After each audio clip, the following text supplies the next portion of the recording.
Trudy, you don't have to do this. I don't know. Seems like a nice day for a swim. First of all, I really want to start with congrats on your movie. Now that I would really recommend, I'm going to recommend it to a lot more people. I even told my sister about it this morning and how she needs to watch it. I love it. A Young Woman and the Sea was a true passion project for everyone involved. So that's great. I have a ton of questions about that, but I like throwing some curveballs at the beginning. And so let's get started with the curves. First one, what has surprised you about directing in Hollywood over the last number of years? Because obviously you started, out of somewhere else in Norway. And so I'm just curious, what has surprised you about directing in Hollywood? Oh, big question. Well, it's not like I just did, films in Norway and then suddenly moved to Hollywood, as you say. I had like 10 years of directing commercials in the US and we did, Super Bowl spots. And so I had some experience with like, intricate sets and big budgets and stuff like that. But obviously being thrown into, Pirates of the Caribbean with unlimited budget, it felt like at least back then,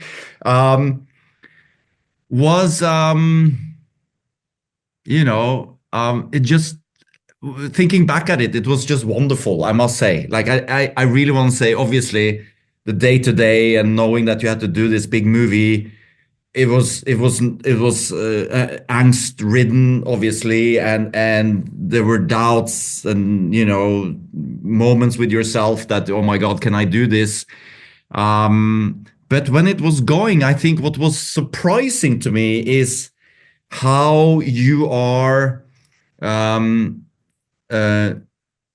lifted up by your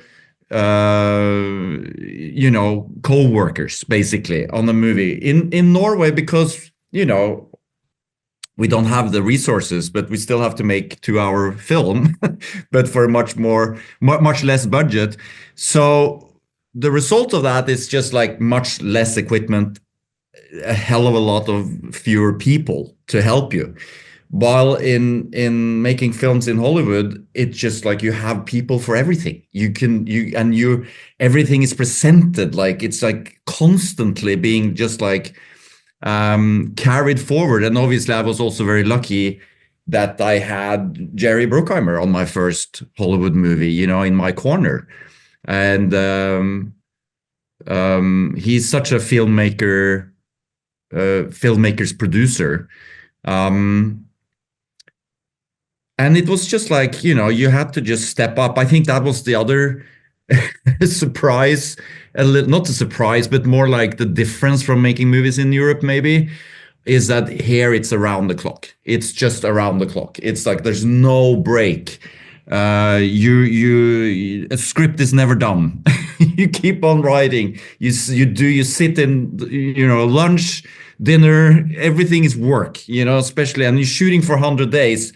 It's just like a crazy marathon of constantly trying to, better the project and better the story, and it never ends. It never ends, even in through editing, post-production, reshoots. It just never ends until the movie is released. And that's also a luxury to have. Also, I must say, because you get so many chances at making the movie better. So it's just like the work ethics is amazing. And that's been also a very inspiring journey for myself. How do you view AI and its impact in Hollywood? That's a big question, I know. Yeah. So I'm like, it's interesting you ask that, because the movie I'm doing now, Tron, has that as a theme. The AI versus human, what it means to be AI, what it means to be human, what it takes to be human. And I like the theme, you know. I think I'm protective of my own creative process. So in the sense, I'm a little bit, you know, nervous about AI being sort of like a shorthand way to creativity, because I think that we will lose some of ourselves in that, because art for me is a very human form of expression. And so my art form is cinema. And that said, obviously now it's you know, especially working with Disney and the big studio and all of that stuff, we're not using AI at all. We are not allowed to, and we can't, because it's even in like design processes and all of that stuff. It's just been like for the 2 years that I've been on Tron, it's been a no-no. But I know that people use it, you know, on other productions and things like that. And I think that there's a lot of interesting things that you can use it as a tool for, like design things where you can get some ideas. There's probably also script tools that you can get ideas from it.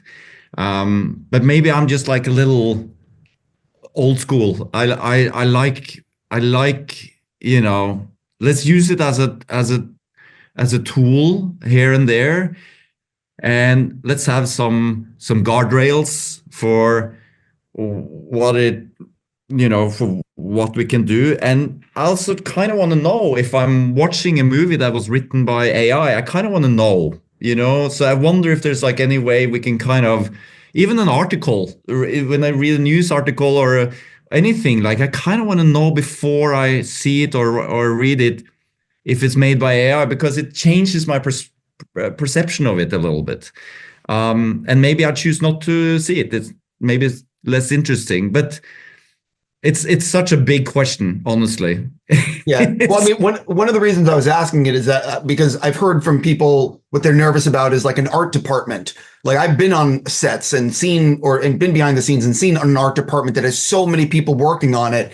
And a lot of people are concerned if there's normally 50 people, it might get cut down to 6. Because you know what I mean? Like, but again, it's a huge question, and I have so much other stuff. And right now with the big studio movies, it's not happening. That's not how it is, because you know, if Disney were to allow AI, at least that where it is today, the problem is that they cannot own it. You know, they can't. If we design something using AI, it means Disney legally can't own it, and that's a non-starter. Obviously, right. You know, you're making a big franchise. Yeah. So that's also part of the reason why we're not using it on. I don't think any of the big studios are using it. That's actually a good. That's actually a good. Yeah, that's a very good point that I hadn't thought about. That studios love to own things. Yep. Definitely, forever. So, 100%. So now I'll probably ask the most serious question of the day, which is, you clearly like working with water and the ocean. Why? I'm like, for me, it's like I'm not an ocean person, but clearly you are. Yeah, I grew up by the ocean. So I grew up, it reminds me of home. So to me, it's home. I grew up on boats and sailing and you know, being by the ocean. So for me, it has like a, you know, not necessarily when I'm shooting on the ocean, but when I'm on the ocean in a boat or by the ocean, or it's, you know, even, you know, looking out of the ocean from, you know, it just gives me a sense of calm. And it's an inspiring place. And I think I have that in me, you know, I have a love of the ocean in me. But then obviously when you are out there with dozens of boats and you're exposed to to the elements, and you have an actor in the water. It's 60, 61 degrees. Her lips blue, Nope. and propellers, inches away from her feet. It's just then you kind of like regret going apart. But the feeling of accomplishment, I must say, like it's such a high when you zoom back to land. The sun is setting and you have spray in your face, and and if you think about what you did that day, and you're thinking, wow, like it's just gives, it's that sense of chaos that you manage to tame every now and then, and you get these happy accidents. And I really believe that the audience can somehow feel it, that we did it as real as we could out there. So I think it's the rewarding part. Oh, listen, like I know how I feel when I'm watching something and I'm like, that's all green screen. The lighting here is terrible. This doesn't match.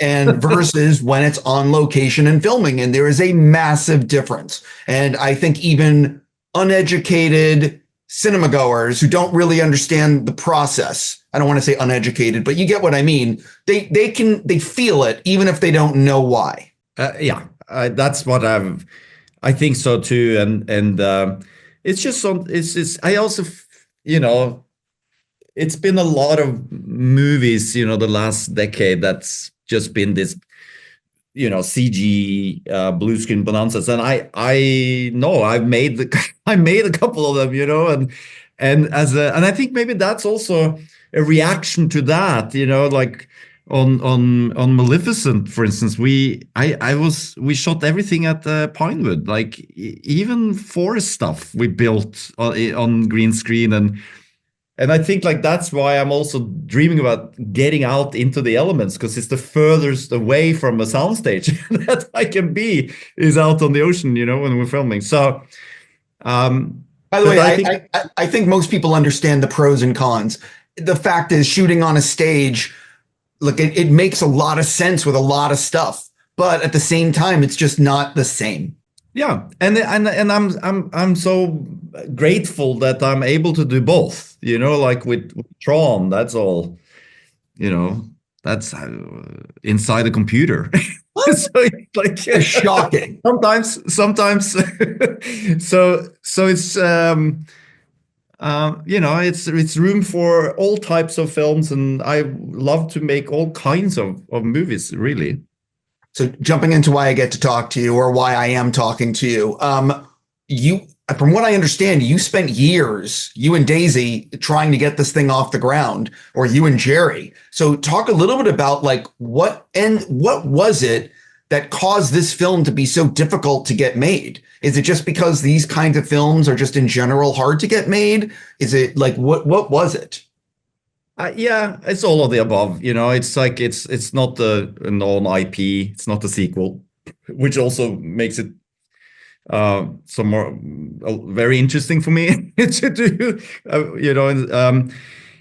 Yeah, it all started with Jeff Nathanson's wonderful script. I must say that was based on Glenn Stout's book, and that's how I read it. Now it's like 8-9 years ago, so that's how long we've spent trying to make it happen.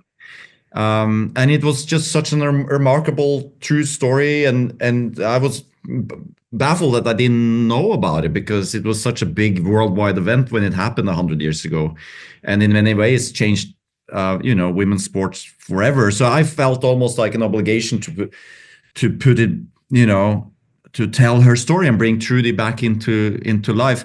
And then the reason why, I mean, any movie that I get made, it feels like a miracle. Like I'm just saying, it's like anything you feel, oh, we're actually in pre-production on this project, or we're actually shooting this project. I mean, it always feels like that. Obviously, it's easier when you have an IP or it's a franchise and you have a studio that just wants to make it, and then you back into that box.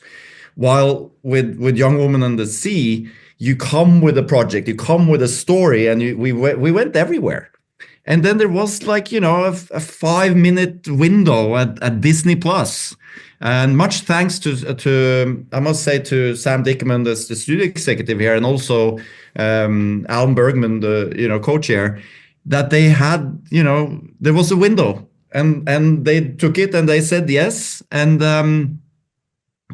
off we went. And it was supposed to be a straight to streamer, but we obviously, like, you know, especially, you know, myself and Jerry, we always make movies for the big screen, so it didn't really change how I made it. And I was just hoping that, you know, at some point maybe we were gonna get a little theatrical release.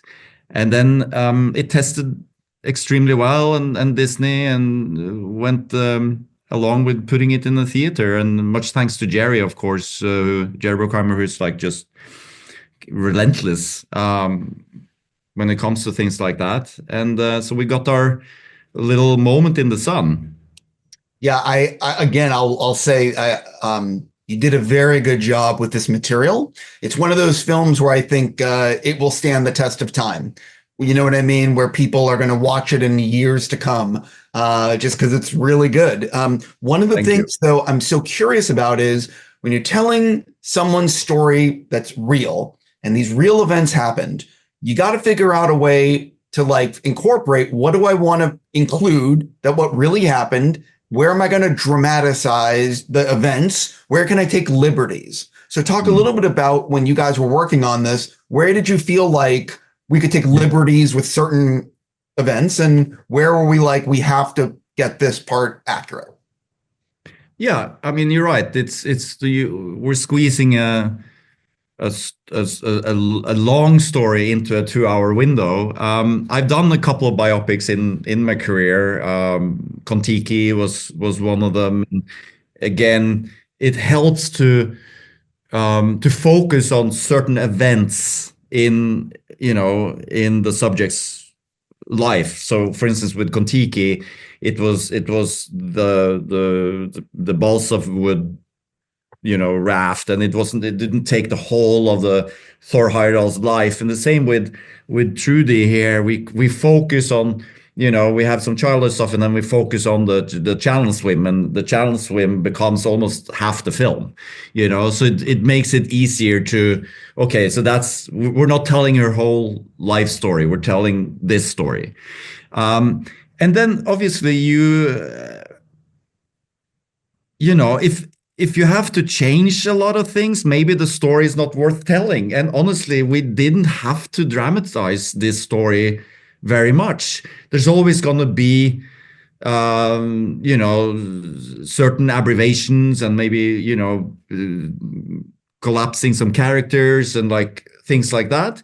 But it was very much all there, all the drama, her against the world of men and against the ocean and against the tide, so to speak. And it was just like, I think it's a very rare story. We didn't have to tinker with it much at all. And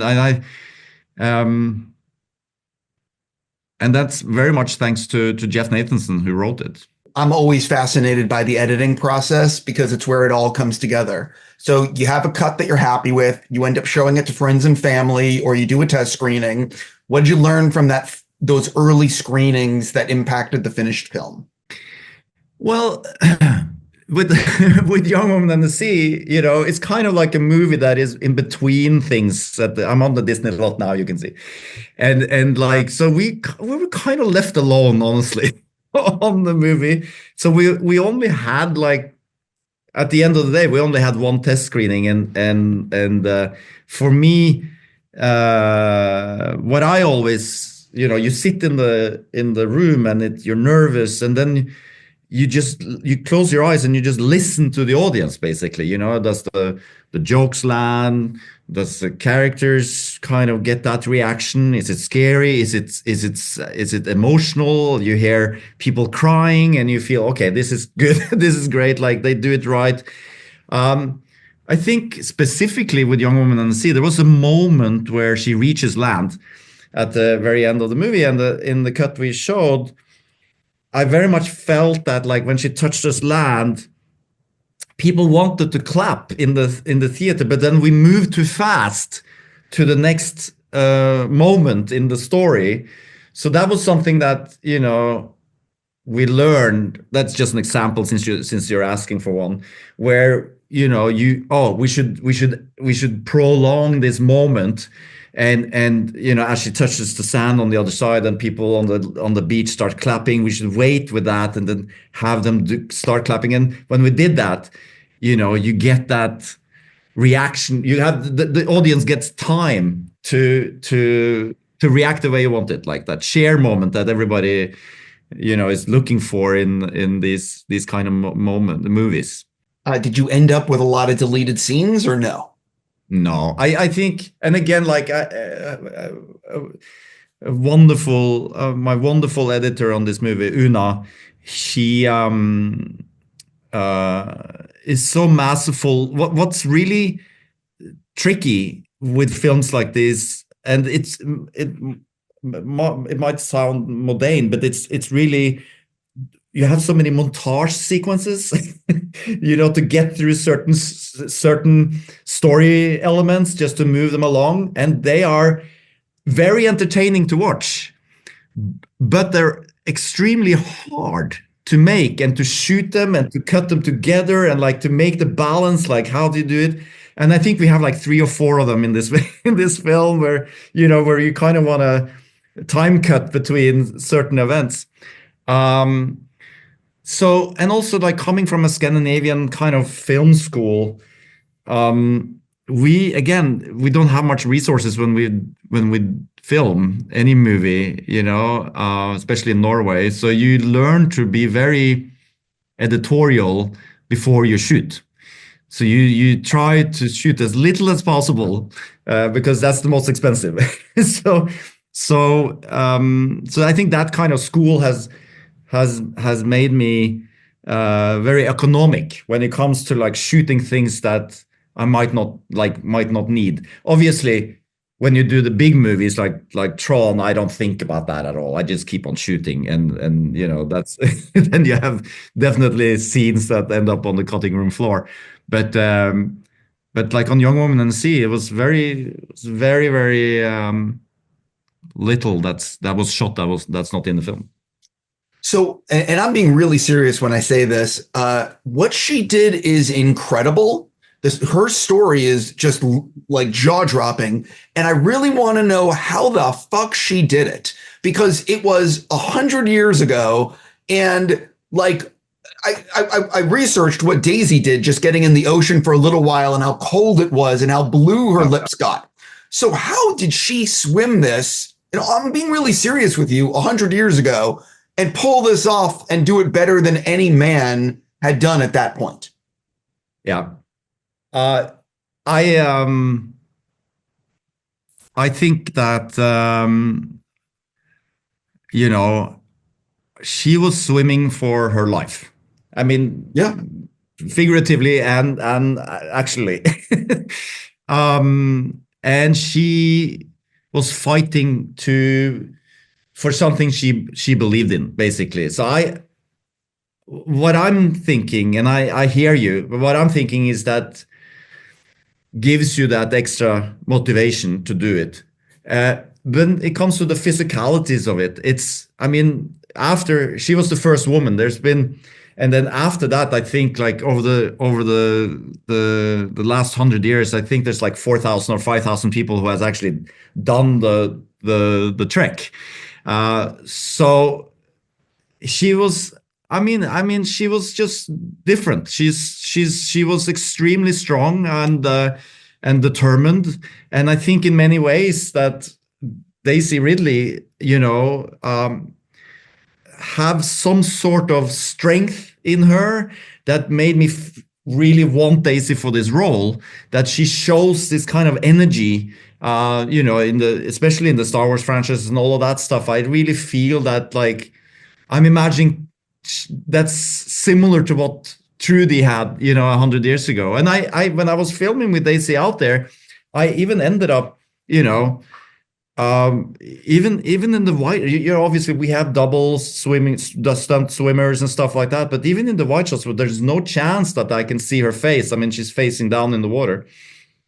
I ended up using Daisy because there was a strength to those strokes that she was doing that nobody else had, and I felt that was Trudy swimming in front of our cameras, and so I ended up using Daisy for everything basically, and she was the best film partner. Well, I was going to say, I'm also talking specifically about Trudy and what she did 100 years ago. I'm just blown away by the accomplishment. And I'm so happy that you made the film because it's a story that absolutely should be told. Yeah. And I'm just baffled that I didn't know this story. I didn't know it before I read the script. And everybody I talked to and pitched it to before we made the movie is like nobody had heard of her, except for in the swimming circles, and nobody had heard of her. And it was so amazing to bring her bring her back from history. So I'm always fascinated by how a director chooses to film things, where they place the camera, how they work with their DP. So with a film like this, where you have a tighter budget than say on Pirates or Tron, how much were you storyboarding everything? How much are you always figuring out in the moment how you want to shoot something? Can you take me a little bit through your process? Yeah, I mean, on this movie, I storyboarded everything, absolutely everything. It also comes to when you have a script, and you might know this, but like it's rarer than you think to have a script that you can actually shoot on the first day of shooting. That you have a done A to Z script. Sure. When you make movies in Hollywood,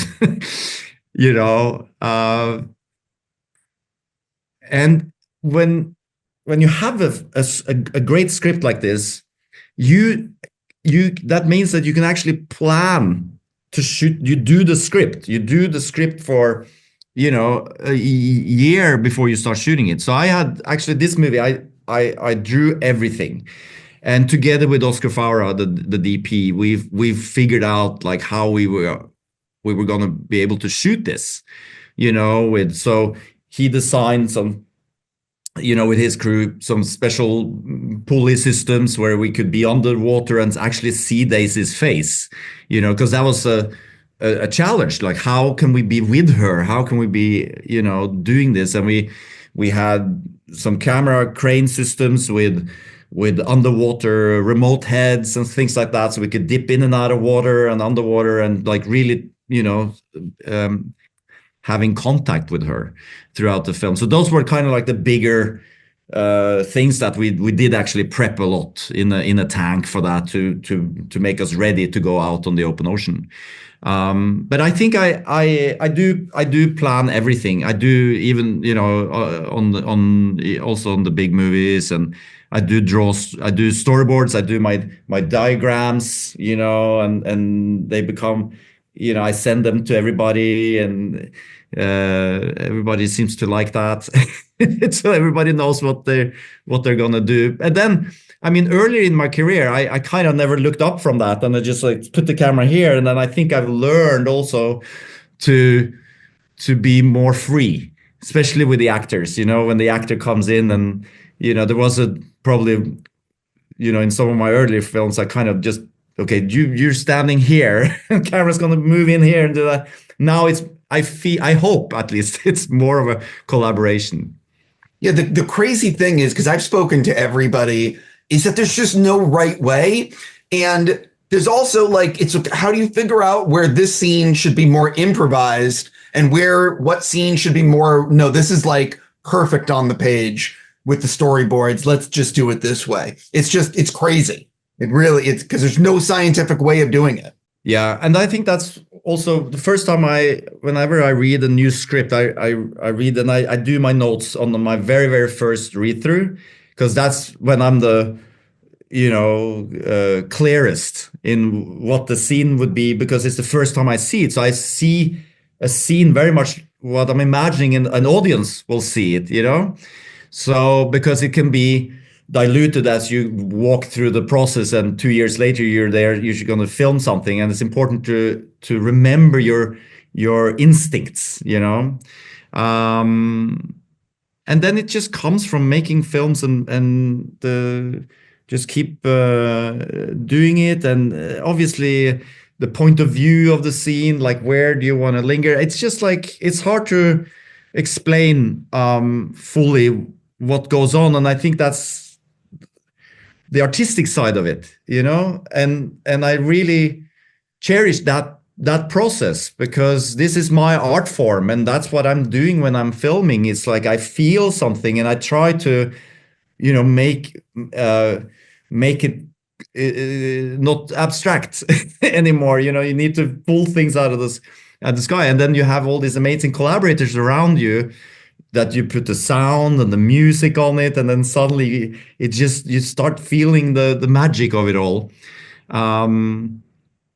So it's an intuitive process, I think. Well, what's funny is I'm currently halfway through rewatching The Insider, because I'm talking to Michael Mann tomorrow, and I'm talking to him for The Insider, and the way he shoots with these ultra close-ups on Russell Crowe's face or from the side is so different than the way Fincher shoots or the way you shoot, or, and it's crazy because there's so many ways and they're all good, Yeah, and it also changes a little bit with the DP and how, he or she works. And you try to have like some rules, you kind of create some general rules. Like bad example is like, I'm not going to use any red in this movie, like things like that. and then that maybe it's out the window halfway through or something, because that suit looks great in red, but you kind of create, and I think with Tron especially, with Jeff Cronworth, DP,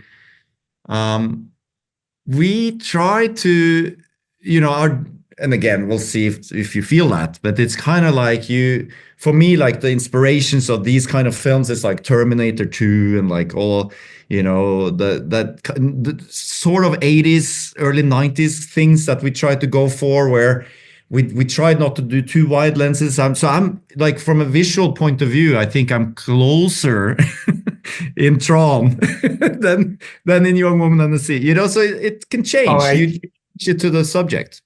I totally get what you're saying. Which shot or sequence in Young Woman in the Sea was like the backbreaker, if you remember?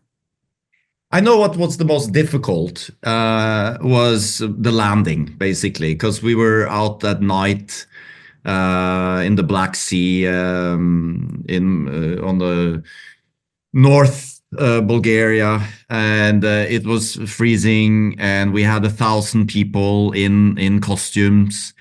And I just remember like we scouted it like 3 weeks before we were going to shoot. It was snowing sideways, and it was just like, and and there were cliffs, and I was like, oh my God, like we have to be so careful here, because we're going to have people up there, extras there, and like, where do we park, and how do we walk in here without footsteps in the sand, like that was like an overwhelming feeling. But then, you kind of go there, and then suddenly you have crew call at 6 p.m. and then you drive in the sun and it's not snowing.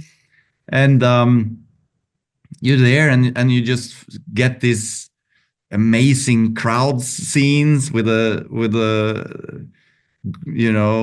extras that have been there already for 12 hours, standing in line, getting dressed, and everybody is just happy, and you get a couple of those nights, but that was my, and also because when I read the script, I really wanted that to feel like, the fires on the cliffs and all that. That was like visually had the highlight, emotion, and a huge emotional highlight in the film.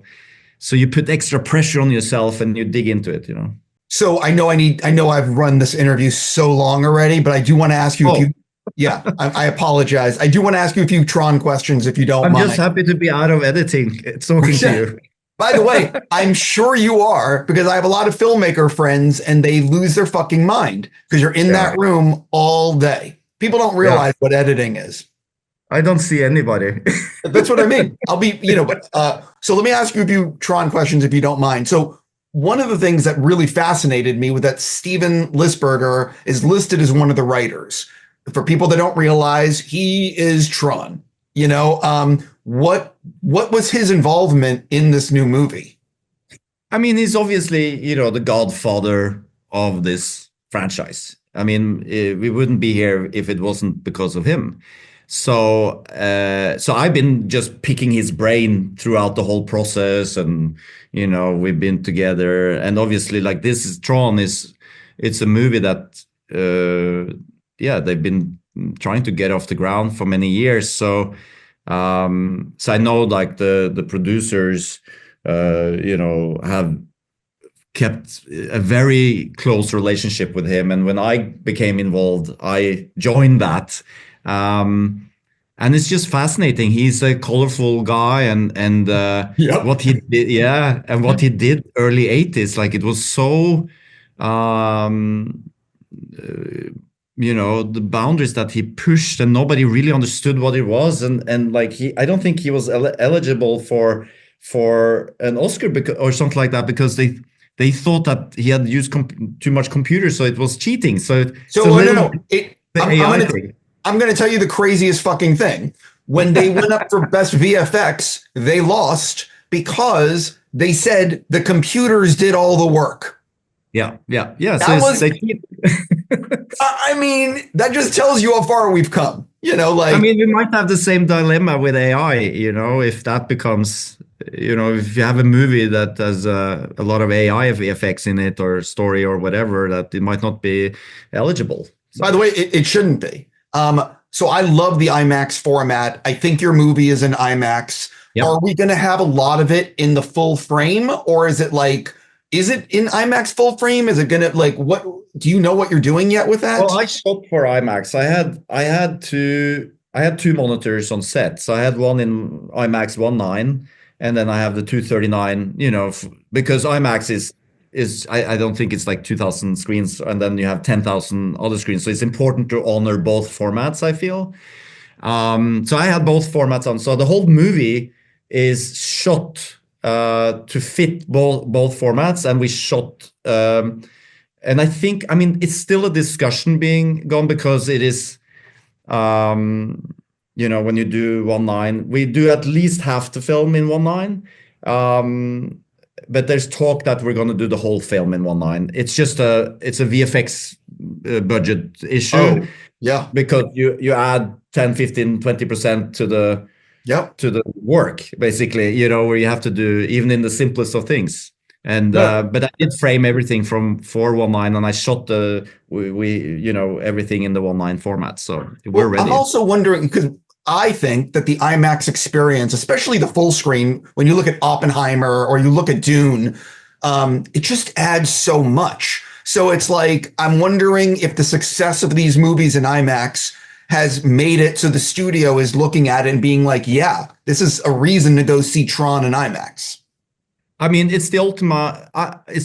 Especially for a movie like Tron. I'm just going to say it's the ultimate cinematic experience, and we have, like, when you step into the grid, it lends itself to that format. I'm just like, it's amazing to look at, and the sound and everything, the Dolby Atmos and the combination, and I also think Tron is, like, known to be at the forefront of technology. So we are using, I can't talk that much about that, but we're on the cutting edge all the way through, which has also been a fascinating part of making this film.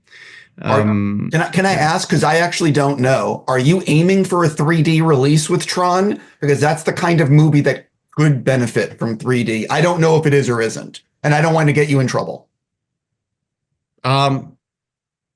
Yeah, I don't know if it's if we are doing that. I think so. But I'm the last to know. Sure. So you didn't shoot on set with 3D. It would be a in post-production. Yeah, my brain is a little bit. I think we're doing 3D because I am doing VFX for 3D, but we didn't shoot two camera. We shoot like with a dual lens or anything like that. I would imagine with IMAX with cool VFX. Anyway, that's a whole. I mean, it's one of the few things that I'd be willing to see in 3D. Where are you in the editing process for fans? Like, I want to know where you are in the edit. I'm right here. No, I think like now it's like a movie like this, 2000 VFX shots. So every other day, I sit in VFX meetings. I go through about 50 shots every other day that comes in from ILM, which is also an amazing journey. It's a long journey. And at the same time, we're still, we have a movie, we have an A to Z movie, and it's just like now tightening it, maybe doing some additional photography to like kind of like land certain things here and there. And again, the luxury of filmmaking on this level is what that is, basically having the time and the resources to keep tweaking it, keep working it, keep making it better. So we're going to be doing that until summer, Yeah. So I feel I'm not even halfway through, honestly. Yeah, I got to say, like, I try explaining this to people. Like, it doesn't matter what you have to do to make your movie because no one will remember the additional photography or this or that. They're going to remember what was it like when I saw it on opening day. That's all they care about. Yeah, exactly. And honestly, like, also you as a director on these kind of films, you have to check your ego a little bit at the door because it's very much a collaboration, with the producers, with the studio. And I'm not telling my personal story here, it's like I'm telling a big emotional, action piece. so I just want everything to work and to be great, and so it's very much like at this point, you open up the floodgates here. So there's notes coming in from everywhere. So I think as a filmmaker on these kind of projects, you have to be open to that. I am curious, and again, I'm not trying to get you in trouble at all because, and I'm also a fan. I want to see it. Like I'm asking you things that are not, that are all peripheral. But I am curious how Evan Peters is related to Cillian Murphy. What can you tease about that, if anything? I can't say much. Then probably that he's a Dillinger. He's a Dillinger. I know. That's why I was wondering what the relation is, but I'll leave it alone. Yeah. I can't. I've told you too much already. Okay, let me see if there's anything else that actually I do want to ask you. So the Tron Legacy soundtrack by Daft Punk, I'm not joking when I say is one of my all-time favorite soundtracks, movie history. Mine too. I love that soundtrack. I've listened to it 1,000 times. So talk a little bit about how you guys figured out who you wanted for the soundtrack, and how you got Trenton Atticus. Was it one of these things where initial phone call or meeting, they're like, yes? Or is it one, take us a little bit behind how that happened. Well, I mean, yeah, it's been at the forefront of who's going to do the soundtrack on this one, because as you say, the Legacy was so legendary. So we went through a lot of options, but I think very early on it became clear to us, also because of the story and like where we want to be. And I think probably this installment is a little bit, I don't want to say anything that can give it to, but it's like it's a little bit more industrial. I feel like that's where my mind has gone. Where Legacy is very sleek, and I love it. It's kind of like in many ways a masterpiece. Like visually, it's like you can hang any scene on the wall. It looks amazing. So this one, since we have the assets of the grid world coming into the real world and all of that stuff, and for me it was important to change it up a little bit and make it a little grittier, maybe, and more industrial, and feel, the contrast between the digital assets and the real world, just from a visual point of view, and so I felt Nine Inch Nails, because this is important. It's, even though it's maybe a technicality, it's Trent and Atticus, Yeah. but it's Nine Inch Nails. So they are doing this under the Nine Inch Nails banner. So that's the style that, we find very interesting for this film. And the whole process of getting them on board was, it wasn't that lengthy. It's they really wanted to do it, and we're just thrilled to be having them. And I love sitting with them, in their rock and roll part of Brentwood, and go and work on this movie. It's just amazing. It's Pinch My Arm, amazing. Yeah, I'm stopping there so I don't get you in any trouble, and because they're going to kill me. But I'm just saying I can't even imagine